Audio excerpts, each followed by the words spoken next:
Have you ever learned something that fundamentally changes the way that you view life, just in general? I had one of these experiences recently, and I don't know if it's for better or for worse.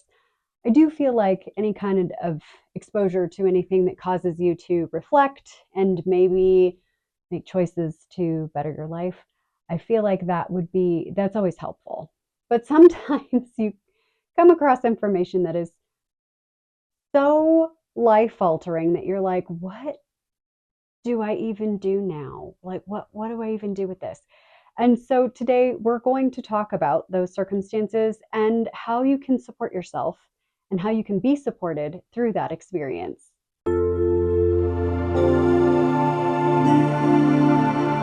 Hello, fabulous. I hope today is treating you kindly. And if you haven't done so already, please do like, subscribe, and ring the notification bell. Leave me a comment. Let me know how you're doing. And if you're brand new here, welcome to the channel where we talk about all the things and how we can support ourselves in experiencing all that this human experience can have for us. So on that note, as I mentioned in the introduction, I learned something recently which has fundamentally changed the way that I view things, and I'm still processing what that specifically means.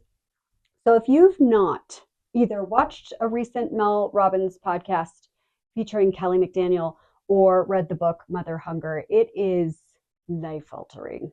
I think in a very good way because it illuminates a lot of the reasons why we experience some of the challenges that we experience, which I found very helpful and very enlightening. And it also created this greater appreciation for grace and just, everyone's just doing the best that they can in order to exist in this human experience. And humaning with humans is hard because we've already talked about that. But what fundamentally altered me was, I don't know if y'all have seen, like, it's technically not in the DCSM or the psychiatric diagnosis book that's all official and everything, and that's what psychiatrists use to make diagnoses. If you're not familiar, complex PTSD or post-traumatic stress disorder is not listed as an official diagnosis. And essentially, and I just think that it's because it's not quantifiable at this point yet or something. I'm not really sure. I don't contribute to that experience, so I'm not sure what the logic is. But at any rate, complex PTSD differs from standard PTSD. Post-traumatic stress typically results after you have an experience, so like an accident or an event that exists in your nervous system. That trauma experience just lives all in your nervous system and it's kind of stuck there, and it needs time to process out. And some people are able to move through that experience successfully, and other people not so much, because it can be very difficult to navigate without re-traumatizing yourself, because again, it lives all in your body, all up in your nervous system.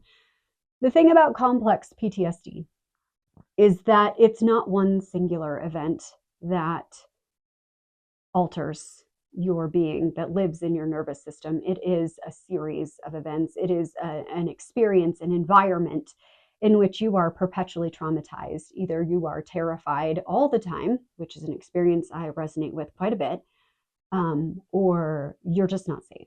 You're just, the environment in which you're in creates differences, chemical and physical differences in your brain, in your nervous system, that make humaning with other humans a bit more challenging in some instances. And, I've kind of been doing a lot of reflecting, and that led me to the podcast that I referenced earlier, and that led me to reading the book. And I realized that I did not experience a secure attachment as an infant or a young child, which, I never really thought very much about.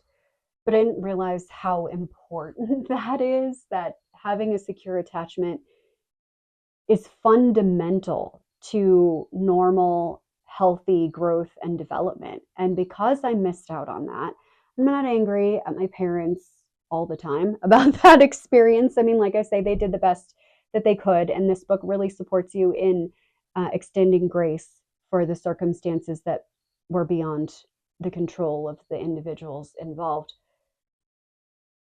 But what disturbed me and what I'm kind of struggling to wrap my head around is that I the way that my brain functions, the way that I had to grow up and develop, like it's suggested in the book that a huge portion of your personality is built in the early years around whatever it takes for you to be loved. And I'm like, oh my God, like, no wonder they say childhood is the thing that you spend the rest of your life working to get through or get over. And then you kind of later in life, especially in the middle to late years, start discovering who you were always meant to be as you become aware of all of the experiences and how they've impacted it and how they've shaped who you are. And I was like, oh my. So I didn't realize that, first of all, being in perpetual compromise, existing in environments that didn't feel safe, that didn't feel aligned, where I wasn't supported, and I did not have the benefit of secure attachment ever, how that has fundamentally changed my brain and caused me to develop in a way where I have, heightened anxiety.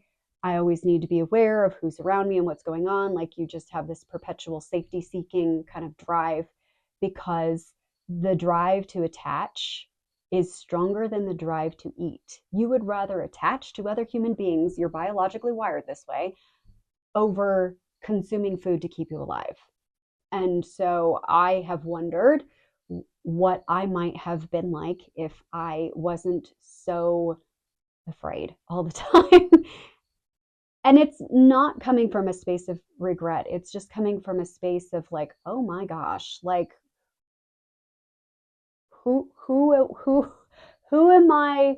Like, who was I supposed to be? Like, who can I be? That's the opportunity. Like, who can I be now that I realize that this is a reality for me, that I can begin to securely attach within myself and basically reparent, which frankly kind of sucks. It definitely feels icky to feel like you've missed out on things.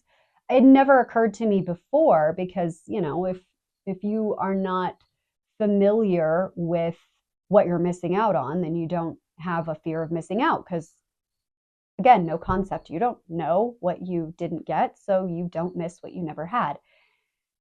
And it's not so much that I miss it as I'm just genuinely curious how life would have been different if I didn't have to spend all of it overcoming.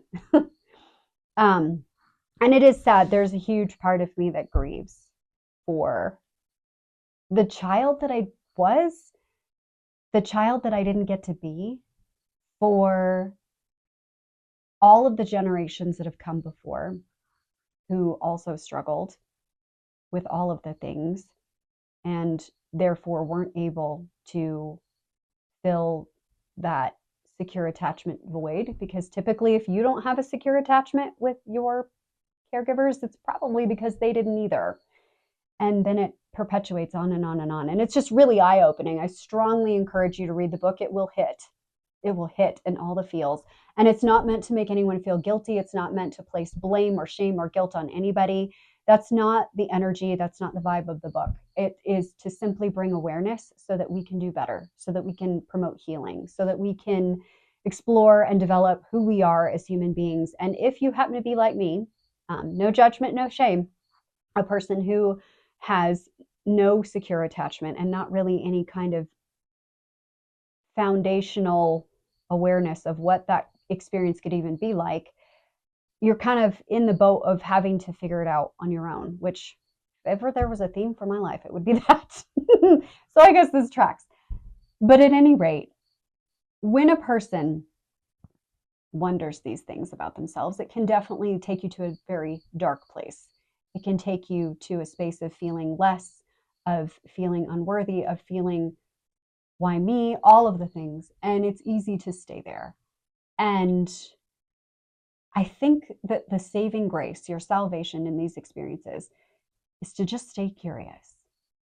And I know that sounds weird and I know it sounds odd, but honestly, staying curious is what will get you through the uncomfortable experience of existing in a space where you realize something that changes your life, changes your perspective. And once you learn it, you can't unlearn it, red pill, blue pill situation for my Matrix fans out there.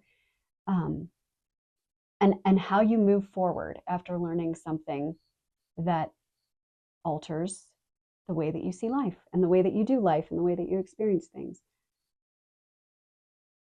Give yourself space and grace to mourn whatever it is, to grieve whatever it is that maybe you didn't have, that maybe you're now aware of for the first time, was really, really important and foundational. And of course, it's not right. And of course, it's not fair. And so many things, as they say in this life, are not fair or not right. And we just have to experience them. And why that is, I don't know.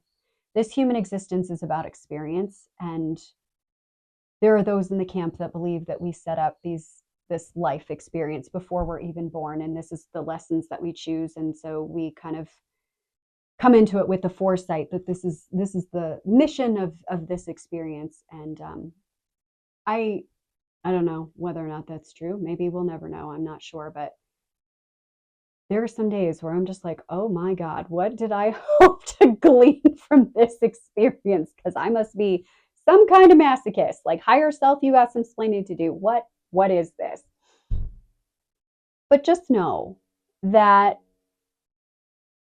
you can still be whole. Even if you learn something about yourself that changes everything for you. And it will take time to adapt to that change. It will take time to incorporate that information, which is what it's all about. Part of trauma healing is incorporating, right? You learn what you learn because you are ready for that knowledge. You are given the experiences that you are given because that is where you are at your stage in the journey.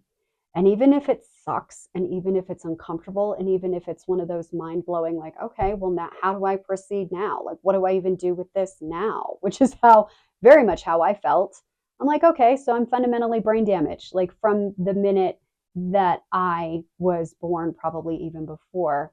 And I didn't even know. Like, I didn't even know how toxic cortisol was to a developing fetus or a developing infant, and how we are not supposed to experience that, and how it fundamentally rewires all of the connections within your being so that you are perpetually stressed and significantly more susceptible to experiencing stress and distress. And your nervous system will track everything as a trauma partner. And it can be a really crappy way to live. It really can.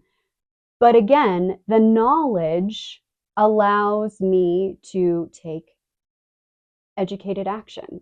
I can do things to support myself. I can re-nurture. I can continue therapy. By all means, if you haven't gone yet, please do. It's amazing. Find yourself a trusted therapist. They're out there. They're amazing. They will help you with all of the things. There is no shame in getting support because we all need it, because we are social creatures. Like I said at the beginning, we are wired for attachment. And if you can be supported in creating healthy attachments by a trusted professional and by building a relationship with people that you love and trust, that can show up and support you and help you to build and create that which you didn't get to experience in the very early years, I mean, there's always hope. That's the other thing I've learned, is that stay curious, because there's always hope. Always. Even if there's a part that really sucks at the beginning or the middle or the whole thing. It can be hard, but you, my dear, are so tough and so brave. And even though I know you're exhausted being the strength all the time, even though you are exhausted having to perpetually overcome, I know that you can soften into the experiences of being loved and connected the way that you were always meant to be, the way that you were designed to be. You don't need to hold strength. You can come with empty hands and a broken heart, and people will rally and they'll show up and they'll just be with you. They will create a protective bubble of support for you. And part of this community I'm talking about isn't just individuals out there in the world, friends, family, whoever. It's also you and all the versions of yourself. Because what I've learned is all the versions of you that you long to be already exist. They're here already. Otherwise, you wouldn't really have any concept of what you want to be or grow into or evolve and become.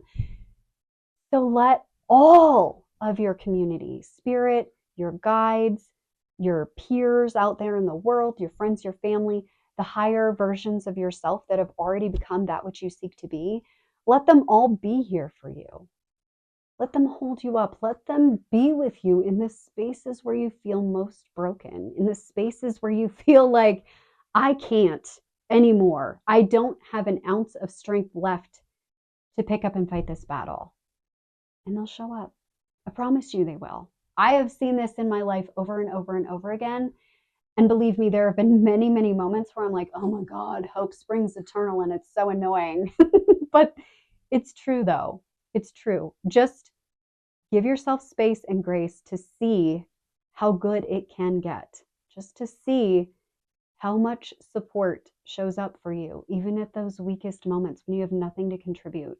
Even when it feels like your whole entire identity has been based off of, I need to perform in order to be loved.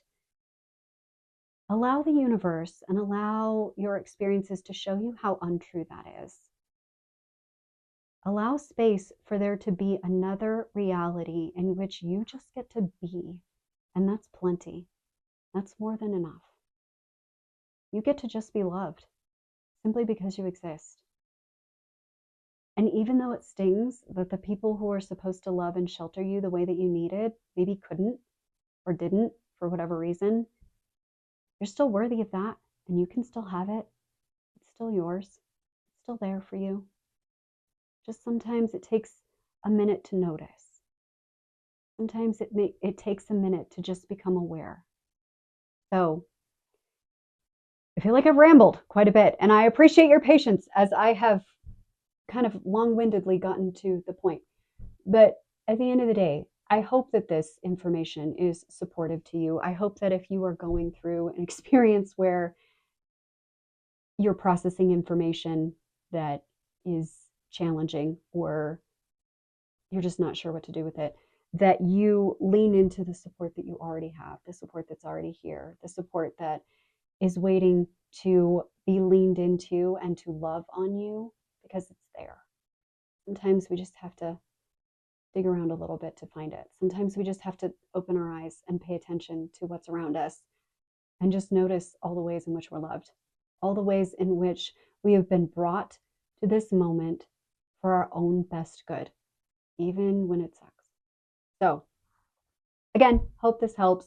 Drop me a comment below. Let me know how you're doing. Let me know what support you need. And if you are struggling, as I have done, to know that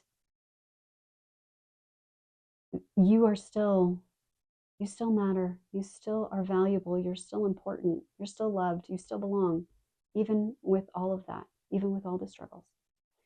So thank you with glitter on it for choosing to hang out with me today. And I hope that you have a sparkly rest of your day.